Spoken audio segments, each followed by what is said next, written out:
El texto en su contexto. La comunidad cristiana Casa de Gracia lanza en todas sus plataformas digitales un nuevo programa que permitirá la comprensión bíblica dentro de su contexto histórico y gramatical. Un texto fuera de contexto siempre es un pretexto y puede conducir a error. En esta oportunidad quisiera invitarles a analizar 1 Samuel capítulo 17, verso 26.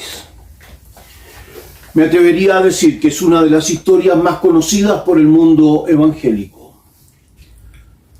El pequeño David derrotando al gigante Goliat. El problema es que mucha gente ha interpretado esta historia con un afán emocionalista, con un afán motivador. Muchas personas han tratado de interpretar esta historia como si fueran coach, como si fueran animadores, como si fueran personas motivadoras de los creyentes. Y lo que uno escucha acerca de esta historia es que David venció sus temores, es que David venció sus miedos, pero nada de eso hay en esta historia. La verdad es que cuando uno pone esta historia en contexto, se da cuenta que lo que dice este texto es algo completamente diferente. David pregunta a los que estaban con él: ¿qué dicen? ¿Que le darán a quien mate a ese filisteo y salve así el honor de Israel? ¿Quién se cree que es este filisteo pagano que se atreve a desafiar al ejército del Dios viviente? Estas son las palabras de David. En las palabras de David no se ve en ningún momento que él haya sentido algún temor.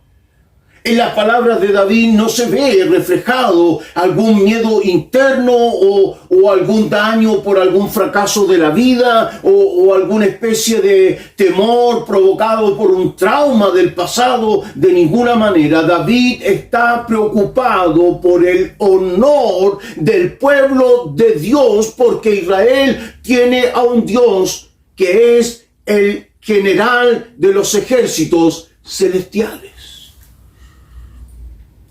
Es más, David pregunta: ¿qué le darán al que derrota a este filisteo incircunciso? David está más preocupado de lo que va a conseguir que de si tuviera algún temor, algún miedo o algún trauma. En realidad, si nos fijamos con atención y ponemos el texto en contexto, lo primero que David observa es que, de acuerdo a lo que Dios había prometido a Israel, la libertad estaba garantizada para Israel y ahora se veía desafiada por una persona que no respetaba a Dios ni su palabra.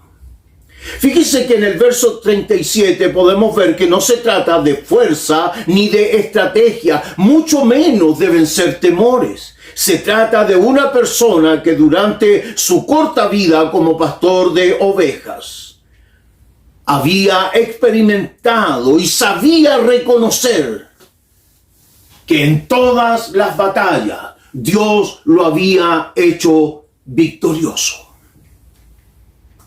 En los versos 46 y 47 encontramos la clave para entender esta historia. Se trata de una actitud de fe, de una persona que sabe por experiencia personal, por vivencias íntimas con Dios, que Dios es suficiente para vencer a los enemigos.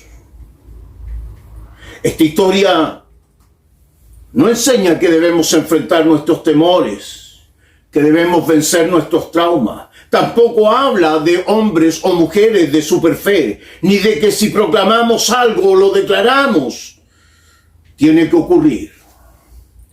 La historia de David y Goliat lo que enseña es que Dios siempre estará a favor de sus hijos, que Dios siempre peleará por nosotros nuestras batallas, que Dios siempre estará allí en el peor momento de nuestra vida para levantarnos, para darnos la victoria, para vencer sobre nuestros enemigos, para hacer justicia, para bendecir a los que guardan su palabra y temen al Señor.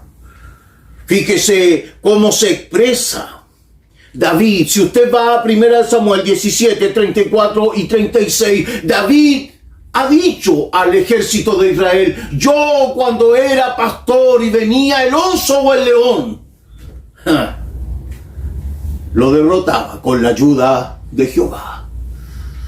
Entonces, lo que tenemos aquí no es un texto para servir como coach, como animador, como estimulador de otras personas. Lo que necesitamos entender es que este texto nos está diciendo que Dios es fiel y que siempre luchará por nosotros, que siempre va a intervenir, aun cuando usted no lo pueda reconocer o entender. Dios va a intervenir porque usted es un hijo de Dios. El texto relata entonces la fidelidad indeclinable, incuestionable de Dios sobre la vida de sus hijos. Estimado amigo, estimada amiga, probablemente alguna vez le dijeron que usted debía animarse, que debía derrocar sus temores, que debía echar sus traumas. Probablemente tenga que vivir toda su vida hasta el día de su muerte sintiendo que tiene un dolor, un trauma o una aflicción en el alma. Pero le aseguro algo: usted puede ir segura en esta vida y en esta temporalidad de la vida, porque Dios es el que pelea por usted y finalmente será Él que le dará la victoria sobre todas las cosas. Le invito a una próxima oportunidad que pueda ver el texto en su contexto. Que el Señor le bendiga.